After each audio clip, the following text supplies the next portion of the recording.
I am okay with you calling me babe, you calling me dear, you calling me at 3 AM or any time. एखादा जोडपं रिलेशनमध्ये आहे तर त्यांनी दुसऱ्या मुलाशी किंवा दुसऱ्या मुलीशी बोलणं कितपत योग्य आहे? एक्स्ट्रा बोलणं म्हणजे प्रमाणाच्या बाहेर बोलणं. It is a micro cheating.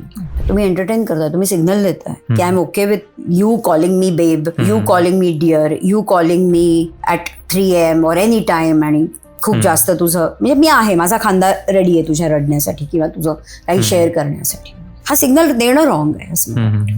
खड्डा खणायचा, त्याच्यात पडायचं, अरे रे मी पडले, असं करून मग ते भासवणं हे सिम्पथी गेनिंग झालं. ते सिग्नल पण नाही देते, पण ते नॉर्मली बोलतात ते ॲज अ फ्रेंड म्हणून, तरी ते मायक्रो चिटिंग मध्ये नाही. नॉर्मल बोलणं is always not wrong at all. कारण तो चॅट तर तुझ्या पार्टनरला दाखवूच शकतो ना. हा, त्याच्यामध्ये जर तुझं इंटेन्शन तुझं नसेल पण समोरच्याचं इंटेन्शन तुला कळतंय की ते रॉंग आहे आणि तरीही तुम्ही ते कंटिन्यू करताय, देन यू आर चीट. मुलीच्या मनात काय नसतं पण तो मुलगा स्वतःहून बोलतोय, तरी पण ते कम्युनिकेशन ठेवणं कितपत बरोबर आहे? तो का ठेवतोय कॉन्टॅक्ट? कामा रिलेटेड म्हणा किंवा असं नॉर्मल रिलेटेड बोल, पण त्या व्यतिरिक्त तो का बोल? जर का ती व्यक्ती कामा पलीकडे जाऊन जर का जास्त जवळीक साधण्याचा प्रयत्न करते तर तुला ते इंटेन्शन नक्कीच कळलं पाहिजे की हे काय आहे. आणि पकडलो जाणार नाही अशा ह्यानी चलता है उतना चलने दो, ती चिटिंगच आहे. कधी ना कधीतरी पकडलं जाणार.